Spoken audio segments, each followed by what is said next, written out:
সকলকে নতুন বছরের অনেক অনেক শুভেচ্ছা জানিয়ে আজকের ভিডিওটা শুরু করছি। তো আগের পর্বে আমি দেখিয়েছি যে কিভাবে আমরা কলকাতা থেকে বারাণসী পৌঁছিয়েছি ট্রেনে করে। তো সেই পর্বটা যারা দেখোনি তারা চাইলে একবার চ্যানেলটাকে ভিজিট করে দেখে নিতে পারো।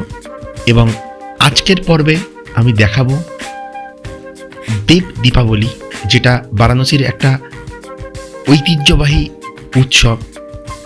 সেই দেব দীপাবলির দিন বারাণসীর গঙ্গার ঘাটগুলো ঠিক কেমনভাবে সেজে ওঠে। এই দিন বারাণসীর ঘাট জুড়ে শুধুই চারিদিকে প্রদীপ আর টুনি লাইটের ছড়াছড়ি।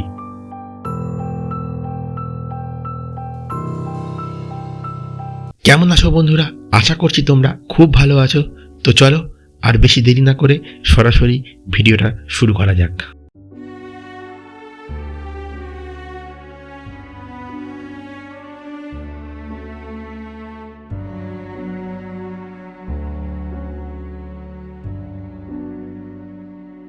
তো শুরুতেই হোটেল নিয়ে দু একটা কথা বলে ভিডিওটা শুরু করি।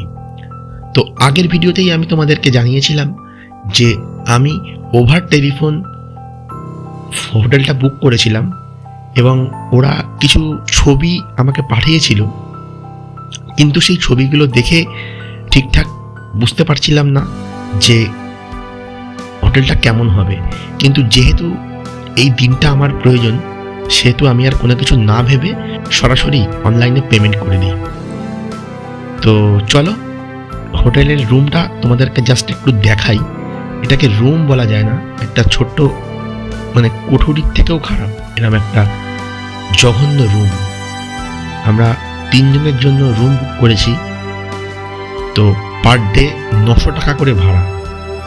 নর্মাল টাইমে এই রুমের 250 টাকা করেও ভাড়া হবে কিনা সন্দেহ আছে। তো যাই হোক, একটা খুব বড় স্ক্যামের শিকার তো আমি হয়েইছি। তো সেটা তো আমি স্ক্যামের যে ভিডিওটা আনবো তাতে আমি বলবো। এবং চেক আউটের সময় একটা বিস্তর ঝামেলার মধ্যে দিয়ে গেছি, তো সেগুলো সবই আমি ওই ভিডিওতে বলবো। তো জাস্ট তোমরা একবার দেখো। বলেছিল যে রুম থেকে গঙ্গার ঘাট দেখা যাবে এবং নদী দেখা যাবে।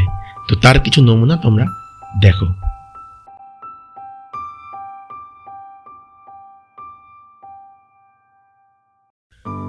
তো যাই হোক, আমার সাথে যেটা ঘটেছে সেটা যেন আর কারোর সাথে না ঘটে, এটাই চাই।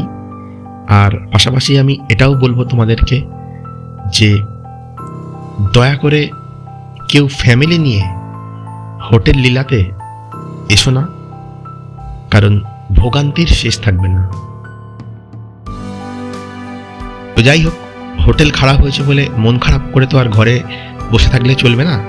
আজকের সন্ধ্যাটা উপভোগ করতেই হবে। তো গঙ্গা স্নান সেরে হোটেলে এসে ফ্রেশ হয়ে তাড়াতাড়ি বেরিয়ে পড়লাম ঘাটে যাওয়ার উদ্দেশ্যে। আমরা যেখানে আছি সেটা হচ্ছে মানসরোবর ঘাটের ওপরে। তো মানসরোবর ঘাট কেমনভাবে সেজে উঠেছে সেটা তো তোমরা দেখতেই পাচ্ছ।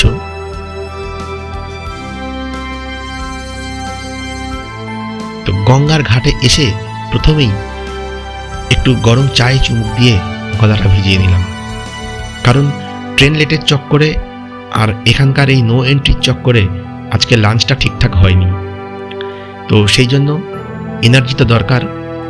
তো সেই জন্য এনার্জি বুস্ট আপ করার জন্যে প্রথমেই ঘাটে এসে চুমুক লাগালাম গরম গরম চায়ে।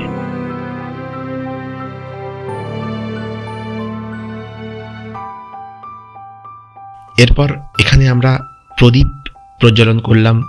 প্রদীপ প্রজ্বলন করে ঘাটগুলোকে একটু ঘুরে দেখছিলাম।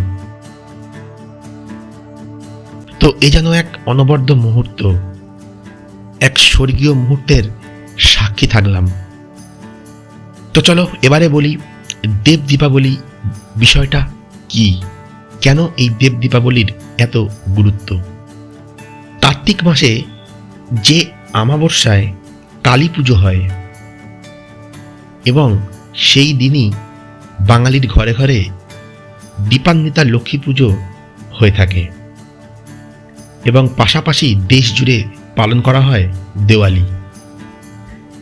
তো এই দেওয়ালির ঠিক 15 দিন পর অর্থাৎ পূর্ণিমা তিথির দিনে এই দেব দীপাবলি অনুষ্ঠিত হয় বেনারসে। এখন প্রশ্ন হলো, কি এই দেব দীপাবলি, কেনই বা পালন করা হয় বেনারসে এই দেব দীপাবলি? দেবাদিদেব মহাদেব ত্রিপুরাসুরকে বধ করেন তার অত্যাচারের হাত থেকে দেবতাদেরকে বাঁচানোর জন্য। তাই সেই আনন্দে দেবতাগণ আহ্লাদিত হয়ে মহাদেবের বাসস্থান এই কাশীর ঘাটে গঙ্গা স্নান সেরে প্রদীপ প্রজ্বলন করে মহাদেবের দর্শন করেছিলেন। এটাই দেব দীপাবলি। এই দিন যারা বারাণসীতে আসে তাদের উদ্দেশ্য থাকে মোটামুটি 3টে। নাম্বার 1 গঙ্গা স্নান, নাম্বার 2 গঙ্গার ঘাটে প্রদীপ প্রজ্বলন এবং পাশাপাশি বিশ্বনাথ মন্দিরের দর্শন। তো আমাদের সেই সৌভাগ্য হলো না, কারণ যেহেতু ছেলে খুবই ছোট, সেহেতু আজকে এই ভিড়ের দিনে বিশ্বনাথ মন্দিরের দর্শন করা আমাদের পক্ষে সম্ভব হবে বলে আমার মনে হয়নি, সেই জন্য আমরা আর চেষ্টাও করিনি। তো যাই হোক, ঘাট ঘুরে ঘুরে দেখছিলাম, খুব ভালো লাগছিল এবং সবে মাত্র ভাবছিলাম যে একটা বোট রাইড নেব। প্রচুর বোট রয়েছে এখানে, যদিও আজকের রেট অন্য দিনের তুলনায় একটু হাই থাকবে, তো তবুও এই স্বর্গীয় মুহূর্তকে প্রেমবন্দি করতে কার না ভালো লাগে। তো যেই মাত্র বোটের সাথে কথা হচ্ছে আর পাশে অজস্র বাজি ফাটছে, আতশবাজি, শব্দবাজি, বিভিন্ন প্রকারের বাজি ফাটছে। তো ছেলে কিন্তু বাজির শব্দে খুব ভয় পাচ্ছিল, যার ফলে ও শুরু করে দিল কান্না। তো বাধ্য হয়ে বোট রাইড ক্যান্সেল করতে হলো আমাদেরকে এবং ঘাট থেকে উঠে চলে আসতে হলো হোটেলে। তো আমি আগেই বলেছি, বেড়াতে গিয়ে যে সিচুয়েশন আসবে সিচুয়েশনটাকেই তোমাকে হ্যান্ডেল করতে হবে এবং তার থেকে বেটার কিছু বার করতে হবে। তো আমরাও হোটেলে চলে আসলাম এবং পাশাপাশি খবরাখবর নিয়ে জানতে পারলাম যে সোনারপুরার কাছে কিছু বাঙালি হোটেল রয়েছে, সেখানে গেলে কিছু বাঙালি খাবার দাবার রাতের জন্য পাওয়া যাবে। তো আজকে রাতের ডিনারটা একটু হেভি দরকার, কারণ লাঞ্চ সেভাবে হয়নি। তো সেই মতো আমরা চললাম সোনারপুরার দিকে রাতের খাবারের খোঁজে।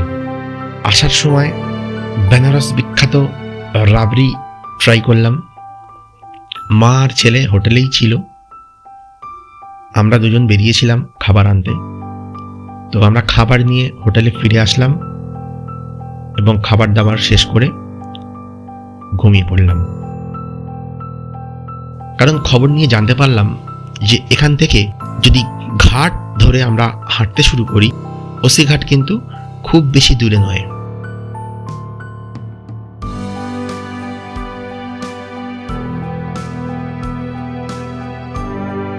তো বেনারস ভ্রমণের ডে 2তে আমরা আর্লি মর্নিং উঠে পড়লাম। উঠেই কোনো রকমে ফ্রেশ হয়ে দৌড় লাগালাম আশিঘাটের দিকে। তবে এক্ষেত্রে একটু ভুল হয়েছে, ঠিকঠাক টাইম মতন বেরিয়েও কিন্তু হেঁটে যাওয়ার চক্করে একটু লেট হয়ে গেল আশিঘাট পৌঁছতে। সেই জন্য পুরো গঙ্গা আরতিটা আর দেখা হলো না। থাক, এটা না হয় তোলাই থাক, এর টানেই না হয় আরেকবার ফিরে আসবো এই জীবন্ত নগরীতে।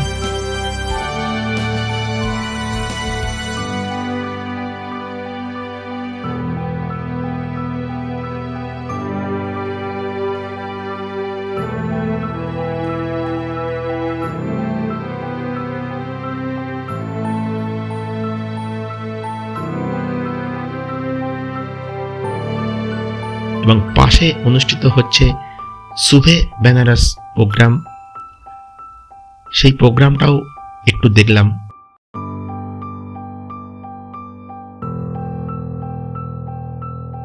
আশিঘাট অবস্থিত বারাণসীর দক্ষিণ প্রান্তে। কোসি নদী এই প্রান্তে এসে গঙ্গার সাথে মিলিত হয়েছে, তাই এই ঘাটটি ওসি ঘাট নামে পরিচিত।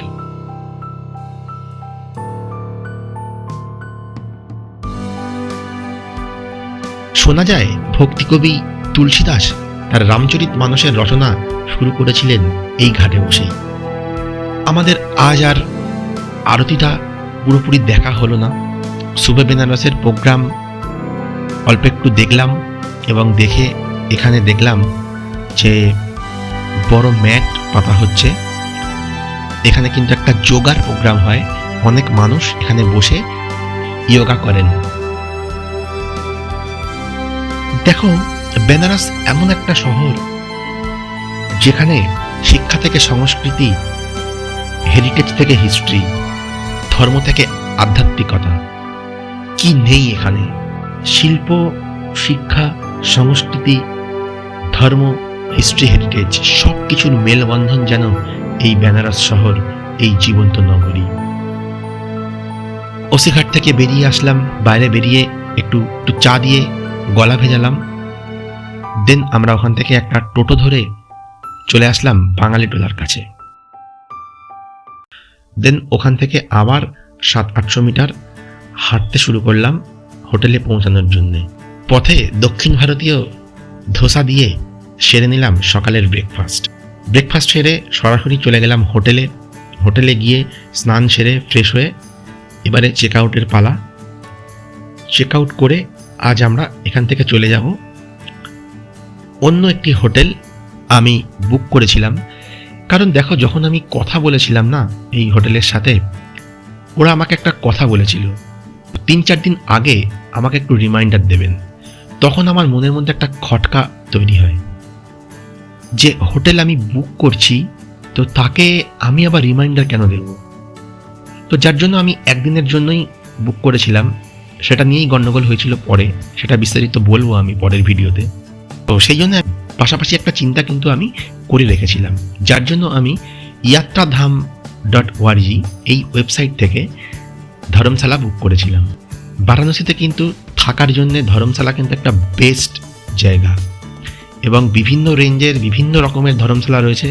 কিন্তু যেহেতু এখন এতটাই ক্রাউড, এই ডেটগুলোতে বুকিং পাওয়াটা খুব মুশকিল। তো ধর্মশালাটা খুবই সুন্দর। এটা লক্সা রোডের ওপর অবস্থিত, অন্নপূর্ণা তেলওয়ালা ধর্মশালা। 500 টাকার বিনিময়ে আমরা এখানে রুম পেয়েছিলাম এবং এর সাথে কিছু সার্ভিস চার্জ লেগেছিল অল্প কিছু। তো 3 বেডরুম 500 টাকার বিনিময়ে এবং যথেষ্ট পরিষ্কার পরিচ্ছন্ন। এবং একটা প্রবলেম ছিল, সেটা হচ্ছে কমন টয়লেট ছিল, কিন্তু কমন টয়লেট থাকলেও সেটা কিন্তু যথেষ্ট পরিষ্কার পরিচ্ছন্ন। আজকের পর্বটা এখানেই শেষ করব। এই ধর্মশালা থেকেই পরের পর্বের গল্প শুরু হবে। তোমরা সবাই খুব ভালো থাকো, ঘুরতে থাকো আর অবশ্যই না থেমে এগিয়ে চলো। Thank you.